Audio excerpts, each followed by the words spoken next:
Good morning, everybody. I hope you got yourselves a big old cup of coffee, because I absolutely don't right now, and it's very sad.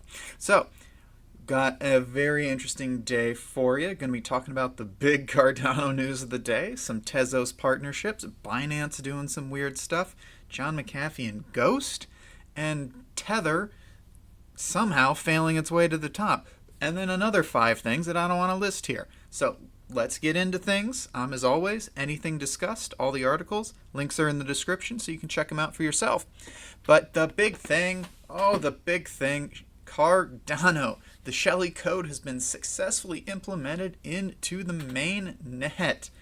Oh man, the Node software version 1.14.2 contains all of the Shelley logic and functions, as well as the combinator that will activate the hard fork on July the 29th per the roadmap. And that's what blows me away. They're following the roadmap. I'm trying so hard not to just curse out of pure joy. It's awesome. So they announced this in a blog post. The new Daedalus Shelley wallet is now available for balance check, and all state pool operators and ADA holders who have delegated their stake on the ITN or the Shelley incentivized testnet can use the new version to check which rewards they have received that are going to be transferred over to the mainnet. So if you participated in the testnet, which I'm that type of person, I actually did, which was crazy to me. It was so weird and so hard trying to figure out, but I did it thanks to a helpful guide I found online, and I actually earned a little bit of ADA. Not a crazy amount, but whoo, finally. So yeah, mission accomplished. So yeah, they actually, late last night they dropped it, and today they're prepping because the 2nd and the 3rd they're actually going to be holding a virtual summit to talk about all things Cardano. So it's going to be very interesting. I expect there's going to be even more big news there, since as of right now, everything on their roadmap is dropping on time. So yeah, no, for the next 2 weeks, so the 7th and the 14th, they're going to, see how this goes. Then on the 21st, they'll tell everybody who has a Daedalus wallet that they need to upgrade to the new version, which has Byron and Shelley functionality on it. And then they'll do the hard fork on the 29th of July, with staking on the roadmap set to begin on August the 18th of this year. Exciting times. I had a dream, because I read this before I went to bed late last night, and my dream Cardano was 10.5 cents when I woke up. It is not 10.5 cents, but it's closing in on 9. I think it's like 8.8 cents right now. So I am over the moon. I'm so happy for this project. I'm not going to lie, I own what I consider to be a decent amount of Cardano, especially if we get a 10x or a 100x. So I'm very excited to see what the future brings. But I can't yell about Cardano for 30 minutes. I doubt half of you would want that. So let's jump to Article 2. We'll talk about Tezos. So they're partnering up with Bolt Labs to integrate some Layer 2 privacy protocols for Bitcoin. Hey, good for Tezos. See, that's another good little thing. So, but yeah, originally called Bolt ZK channels, the version 1 protocol saw the light of day earlier in the year. They announced it enables private payments via zero-knowledge, proof-of-knowledge techniques with cryptocurrencies like Zcash and Bitcoin in mind. So it's gone through a couple upgrades, they've done a couple different things.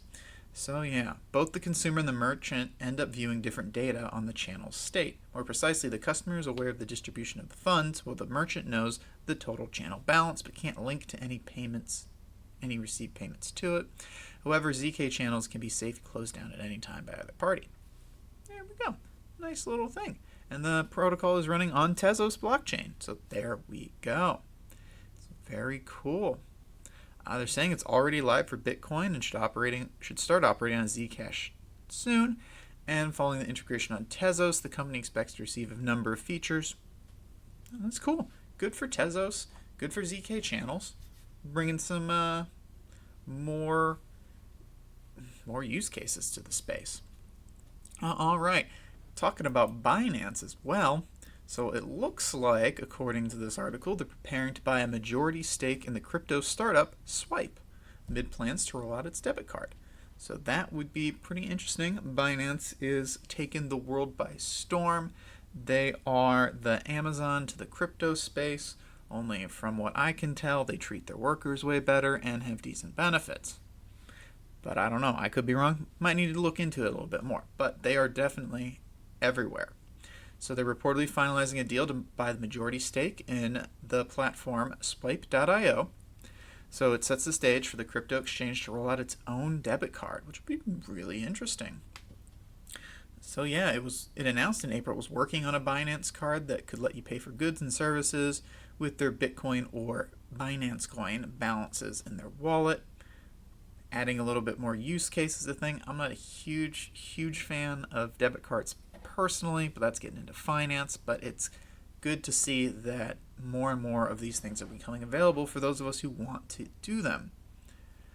So yeah, Swipe offers crypto-funded Visa debit cards on top of its multi-currency crypto wallet services. So integrating with Binance, I mean the code base is probably different, but it's probably going to be pretty easy, and Binance backing it will enable them to distribute possibly worldwide, which would be really cool. So Swipe.io, definitely something to watch for. If they got a token and you're feeling squirrely, again, this is not financial advice. Do your own thing, do your own research. Do not frickin' trust me, but hey. And then also, Binance is getting an emoji on Twitter as its third anniversary comes close. That's it. It's only been 3 years. Crazy to think, but yeah, no, they're getting a Twitter. They're getting a little Twitter symbol. That's fun. Not too much to talk about on this one. It's just kind of cool, and it just shows how cryptocurrencies, one, are infiltrating our everyday lives, and two, that freaking Binance at 3 years old has established such a huge spot in the cryptocurrency space, and it's something we should all keep an eye on. I've got big ideas on where this company could go, like huge, especially with the way that they have been doing things so far with Changpeng Zhao. But hey, we got to talk about John McAfee over here. This crazy, this crazy MFer. Like, I cannot. He's definitely a cryptocurrency proponent. And weeks after he launched his own privacy token, Ghost, apparently it's already seeing real-life utilization at the Hong Kong Disneyland. So it looks like McAfee said it himself. Ghost is now being used at Disneyland in Hong Kong. Slowly but surely, the world is recognizing what we've done, and there are way more features coming down the next 3 months. I actually saw Ghost popping up on a couple websites back in April and through May, and honestly, I thought it was a meme. I thought it was a joke. John McAfee is a huge proponent of the crypto space to the point of almost being a self-parody. So I didn't take it seriously, and I'm like, oh, okay, so this is real, and it definitely looks like it might actually become a really good thing. So yeah, but if you don't know who John McAfee is, think of McAfee Security. He's the former antivirus software tycoon, and he is a very popular, in certain circles, cryptocurrency proponent. So he's done some big things. But yeah, no, so the team behind it outlined another feature coming in July, so decentralized crowdfunding. They didn't give really precise details, and the website is not completed. Shame on you guys. The team said pretty soon you'll be able to start a crowdfunded campaign, completely anonymous and decentralized for any purpose, reason, idea, or more. Oh, man. There's so many good and bad things you could do with that, but all of them great. So, yeah. So he's also informed us that an encrypted chat app will employ the Ghost blockchain, dubbed it Teleghost. Okay. It will allow users to link their contact and history from other apps, full integration with Telegram. Pretty cool. McAfee, as you guys might be aware, given his former job, is a vocal privacy supporter, and he's also noted that every regular smartphone would be able to become untrackable soon. That's pretty cool. You know, I can see a lot of governments not liking this. They like their control, even though for most of human history, you couldn't track anyone anywhere. So, whatever. But hey, before I get into a long digression, let's hop over and talk about Tether. Number 5. Oh man, so it's crossed $10 billion in market cap, which leaves any other competing megacoin in the dust. I'll be honest, Tether has had a lot of controversies throughout its time, and so people use it. It's got first mover advantage. It's the big one. It's the first one. Year-to-date growth on it of 144%. Dear Lord, so it started the year at 4.1 billion. It just shows the adoption rate that is currently going on. The second largest one by market cap is the USDC coin. It's looks like it's getting close to $1 billion. So second place has 10% of the market cap as the first place, which is insane to me. And then, of course, Binance launched a stablecoin early this year, and that's actually ranking fourth at 166 million. So you can see how it's kind of, Tether is the big boy. It really is. It's number 3 on CoinMarketCap. It's insane. It really is. And they've had, Paxos Standard is here, and it's like number 3rd. But it's kind of stagnating. True USD is kicking around, and all these other things. These stable coins, to me, I find them to be really nice. I like being able to switch from Bitcoin to True USD and back again, because you can lock in gains without ever converting to cash. It's a nice little side step for different things, and you can also earn interest on certain wallets and exchanges by holding a stable coin. That's kind of nice. So yeah, but hey, let's move on. All right, so let's talk about this article over here at Decrypt, stating that Ethereum 2.0 will walk and quote-unquote roll for 2 years before it can run. Oh, the puns. So basically, Vitalik Buterin came out stating that new scaling technology will help the network grow while the Ethereum network upgrades, utilizing what's known as ZK rollups. It'll allow Ethereum to scale to thousands of transactions per second, but there are just a few concerns about the technology. So if you don't know who Vitalik is, he is the brain behind Ethereum, one of the co-founders. Very, very smart dude. He's a savant when it comes to cryptocurrencies and math in general. So yeah, so he's stating that, the next major Ethereum upgrade will have to lean on current scaling methods for a couple years. And he has stated that ZK rollups may become the dominant scaling paradigm for at least a couple of years. Wow, okay. He's throwing around some pretty big words. Look, we're all looking for Ethereum 2.0 to kick off because it will finally introduce proof of stake, which will allow the network to be governed slightly differently and allow users to earn rewards for validating transactions versus mining blocks, which take a lot less electricity. So, when complete, they're saying Ethereum 2.0 is expected to expand the transaction speed to 100,000 transactions per second. If that were to be the case, wow, here we come real world. Visa and MasterCard, I believe, can both handle up to 50,000.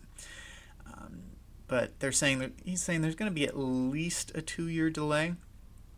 So he explained it on Twitter, basically, that Ethereum's data capacity will be upgraded before its computational power. So it means we'll be able to store more data, but not process more transactions.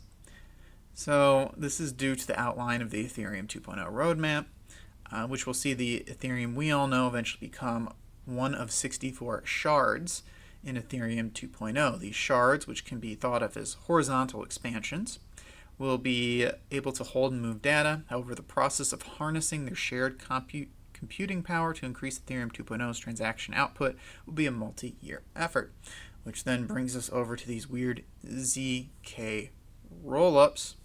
So they work with the current Ethereum network and allow it to process more transactions.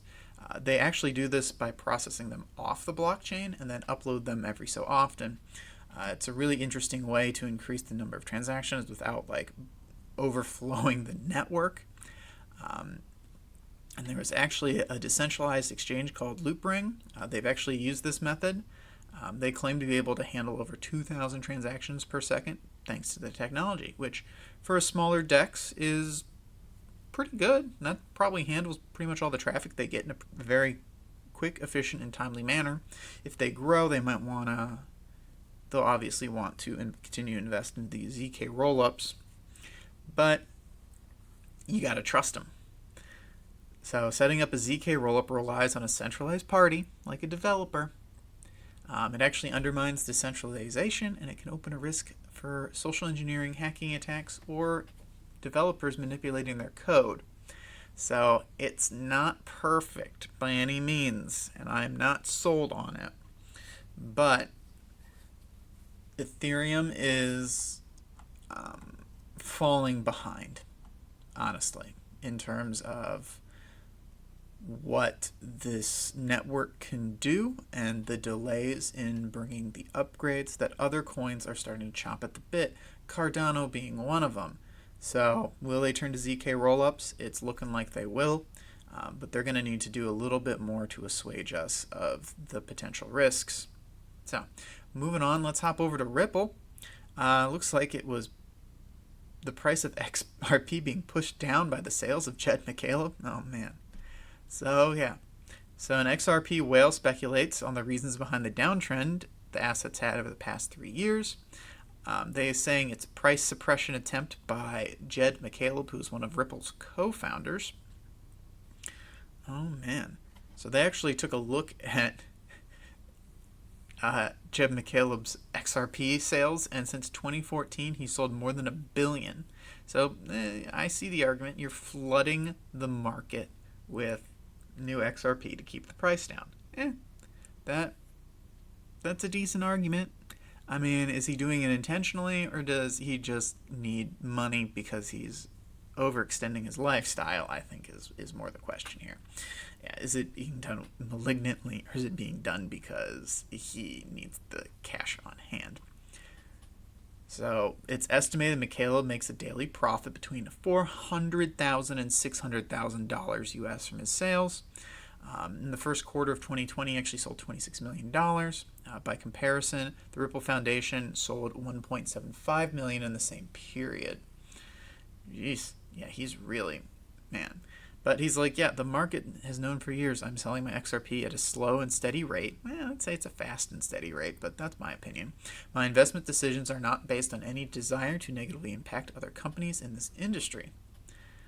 So, yeah, the argument is that, XRP is dropping because of him selling, and he's like, I don't know if it is or not. This is how I do my investments, and I'm not doing it for anything. So, yeah, maybe it's being done with bad intent, and maybe it's just him rebalancing a portfolio. Because if you can sell more than $1 billion XRP and earn yourself $400,000 to $600,000 a day in doing it, and then diversify those funds into other crypto projects and other investments, I mean, yeah, don't put all your eggs in one basket. Like, what he's doing makes logical sense to me, but the XRP people who are criticizing this are actually absolutely right. It is probably helping to keep the price down.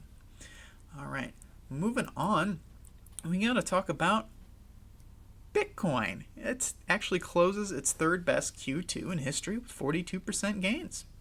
Hey, good for them. Good for us. So yeah, after a negative Q1 this year, where it lost 10% of its value, it plunged. Despite plunging 50% by mid-March, the asset has rocketed up 42% in quarter 2. Oh yeah, I believe you all remember that. It dropped down into like the 3,500s there for a hot minute, and then came back up, and then it dropped back down, and back up, and back down. Right now, however, it's kind of on the downtrend, though a lot of people are blaming COVID-19, the pandemic caused, worldwide lockdowns, and at one point even went into the negative territory as its supply was substantially higher than its demand.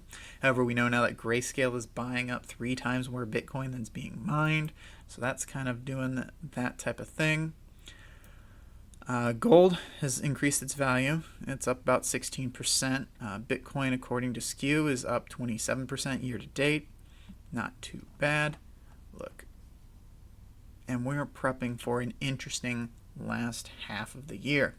We got the Shelley rollout, the initial upgrades to Ethereum 2.0, Tezos partnerships, VeChain partnerships. Like, the cryptocurrency space is expanding, demand is rising, and I'm very interested to see how the market reacts when things start getting really, really hard to buy. Okay. This last one's about CoinGecko. Rounded off with something a little fun. They added crypto exchanges, cybersecurity ratings to its trust store. So hey, look at that. You can actually go on CoinGecko. They partnered up with the cybersecurity firm Hackin to incorporate these exchanges into its trust score, which is good.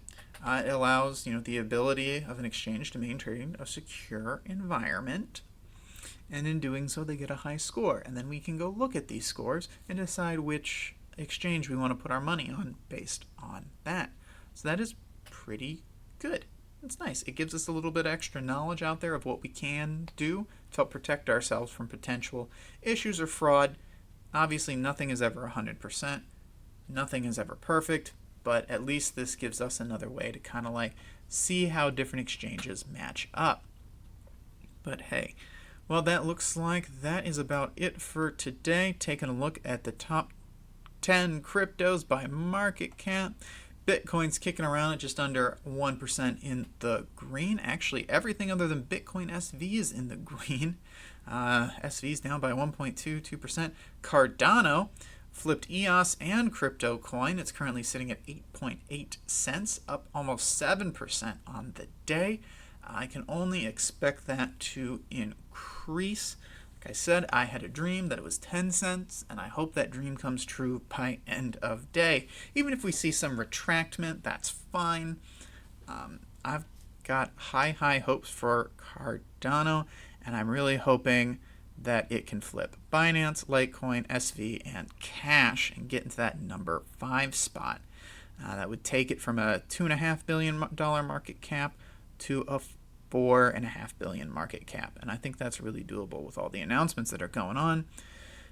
But hey, we can only see what happens. Thank you for, subscribing, liking, commenting, all that stuff. I really do appreciate it. It really helps me out.